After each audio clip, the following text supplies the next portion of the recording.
Hicimos una distinción ahora sí muy puntual entre las teorías de la justicia deontológicas y las teleológicas. Eh, Esta distinción nos facilitaba la comprensión de la aplicación de un tipo de teoría de la justicia a los derechos humanos en tratándose de teorías deontológicas y el utilitarismo en tratándose de teorías consecuencialistas o teleológicas. Decía yo que para explicar esta distinción era muy útil irnos a los ejemplos y es difícil a veces ejemplificar esta situación. Creo que lo logramos utilizando la famosa crisis de los rehenes del Teatro Dubrovka, un evento efectivamente acaecido el 23 de octubre del 2002 en Moscú. En ese lugar, fuerzas chechenas independentistas penetraron, retuvieron a las 850 personas ahí participando en el evento de esa noche. Las fuerzas chechenas amenazaron con matar, sacrificar a los rehenes si el presidente Putin no cumplía con sus exigencias. Como era obvio, liberar a los líderes chechenos que estaban en la cárcel, lograr la independencia de Chechenia, que las fuerzas rusas salieran del territorio checheno. Bueno, aquí hay básicamente tres grandes protagonistas. Me voy a referir a ellos, los que están en ruso, solamente por su cargo. Va a ser más fácil distinguirlos. Como sabemos, tenemos al presidente Putin, ¿no? el jefe de Estado ruso, a Konstantin Vasilyev, que es el jefe de los Spetsnaz, que es las fuerzas especiales rusas, y al alcalde de Moscú, el señor Yuri Luskov. Hablaré de ellos solamente como encabezando estas posiciones que ellos tenían. Los eventos se suceden entonces esa noche del 23 de octubre del 2002. Vamos entonces ahora a explicar las posiciones que estos asumen en la crisis. Solamente he hecho algunos cambios para facilitar la comprensión del ejemplo. Vamos a, insisto, los protagonistas y sus posiciones. El jefe de los Spetsnaz le propone a Putin lo siguiente, le dice, no hay que negociar con las fuerzas chechenas, son terroristas, son delincuentes, y con ellos no se negocia. Debe organizarse, por tanto, sin mayor negociación, un asalto por las fuerzas especiales del ejército ruso. Propone, cosa que sucedió en los hechos, inyectar en las tuberías del inmueble un gas que adormentaría a terroristas y a rehenes, facilitando la operación. En los hechos, esto fue un desastre porque el gas no funcionó. El jefe de estas fuerzas especiales le dice a Putin que garantizaba la eliminación de los chechenos, de los terroristas chechenos, 50, y probablemente ciertas bajas, ya lo sabemos, colaterales, de los 850 rehenes que estaban como espectadores, músicos, tramoyistas en el Teatro Dubrovka. Si mueren los rehenes, por tanto, los miembros de los chechenos, lograríamos salvar a la mayor cantidad de personas, 850 o menos algunas bajas colaterales. El operativo obtendría, por tanto, los resultados deseados, eliminar a todos los terroristas y tener una reducida cantidad de bajas civiles. Enviaría además un mensaje claro: el gobierno ruso no negocia con terroristas y castiga severamente las acciones de este tipo. ¿Cuál es la posición evidentemente contraria de este alcalde de Moscú, formado en Occidente?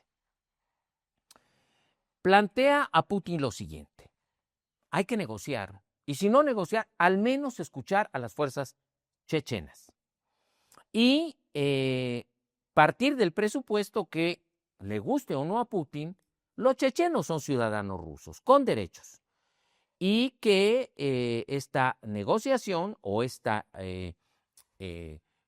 diálogo podría conocer con más detalle la posibilidad de una salida alterna que evitara una intervención armada que tendría siempre consecuencias de muertes para uno y otro bando.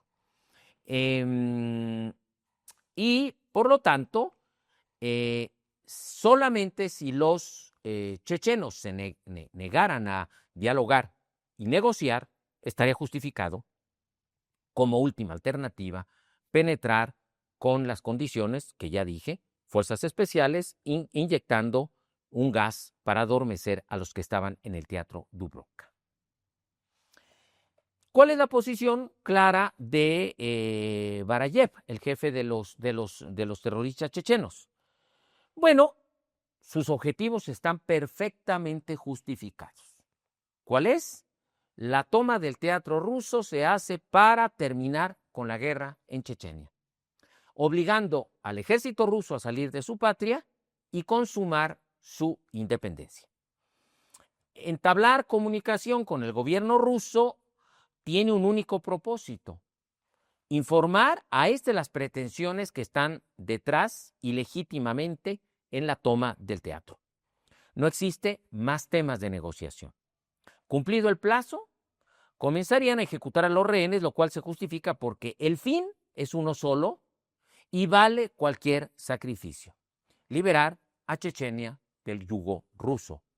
El propósito final es tan valioso que amerita sacrificar la vida de los rehenes y entregar, si es el caso, la propia vida. La vida de los miembros de las fuerzas especiales rusas, ¿verdad?, puede ser entonces arrebatada sin remordimiento porque se trata de una guerra y el ejército ruso, y en este caso las fuerzas especiales, son sus enemigos. ¿Qué pasa con Putin? Bueno, Putin, en el ejemplo, escucha las posiciones del jefe de las fuerzas especiales rusas y la posición del alcalde de Moscú. ¿Qué sucede entonces? Bueno, va a suceder algo que yo agrego al ejemplo y que es muy interesante. Putin toma la decisión y ordena la toma inmediata del teatro ruso, siguiendo el plan del jefe de las Fuerzas Armadas rusas. A punto de iniciar el operativo, de manera intempestiva, el secretario particular de Putin le pide hablar con él de manera urgente y le comunica lo siguiente: entre los rehenes hay 2 miembros de la familia de Putin, es decir, están sus 2 hijas, cosa que Putin ignoraba. Entonces, ¿Putin cambiará su posición? Ya había dado la orden de entrar y de, si era el caso, sacrificar a los chechenos, y si había bajas colaterales, bueno, que éstas se dieran. En cuanto tiene noticia de que las 2 primeras personas que probablemente van a ser sacrificadas por los chechenos, y si no por las propias fuerzas especiales, van a ser sus propias hijas. Putin había tomado ya una decisión. Esta información respecto de 2 seres importantes para él, fines en sí mismos, agencias morales irrepetibles y únicas, es decir, seres que gozan de autonomía y que gozan de dignidad humana, pues deben ser protegidas, partiendo del presupuesto que Putin quiere a sus hijas. ¿Cuáles son las posiciones que tienen los protagonistas en este caso? Y luego analizamos rápidamente la solución. Es claro que el jefe de las Fuerzas Armadas rusas es un utilitarista, ¿no? La incursión armada en el teatro ruso es simplemente correcta, ¿no? Porque aquí el objetivo es liberarlo con el menor costo posible. El fin justifica los medios. Vamos a sacrificar a los chechenos y algunas bajas civiles. Por lo tanto, los chechenos además no tienen derechos humanos, son terroristas. El alcalde de Moscú tiene una posición enteramente contraria. Luskov es pro derechos humanos. Para él claramente era necesario dialogar y, de ser posible, negociar, dado que no estaba justificado, salvo que no hubiese otra opción, salvar a todos, negociar que todos se salvaran, porque la dignidad y la igualdad de chechenos, de los 850 rehenes, era exactamente la misma.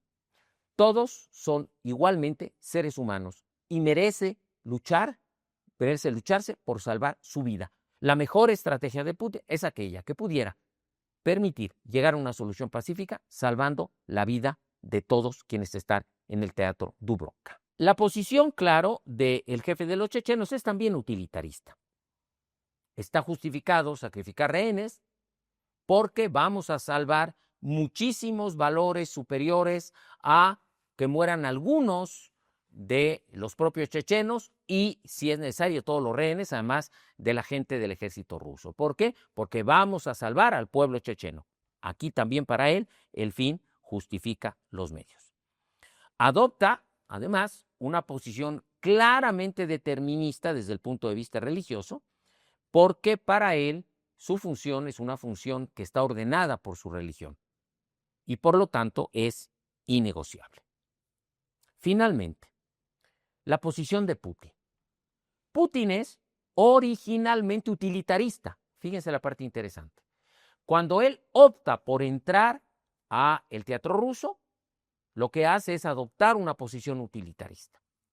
Sin embargo, al enterarse que estaban sus dos hijas como parte de los rehenes, cambia y su posición se convierte por conveniencia en derechos humanos.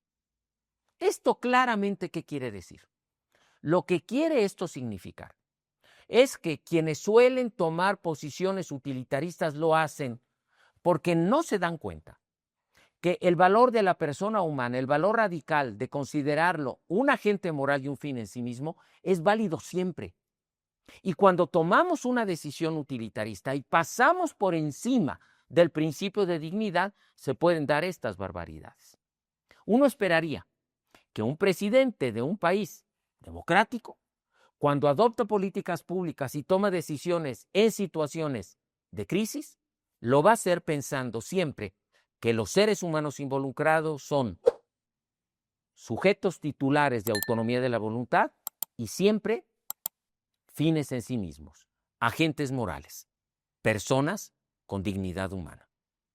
Por eso, el utilitarismo, sin hacer estas consideraciones, puede resultar extraordinariamente peligroso.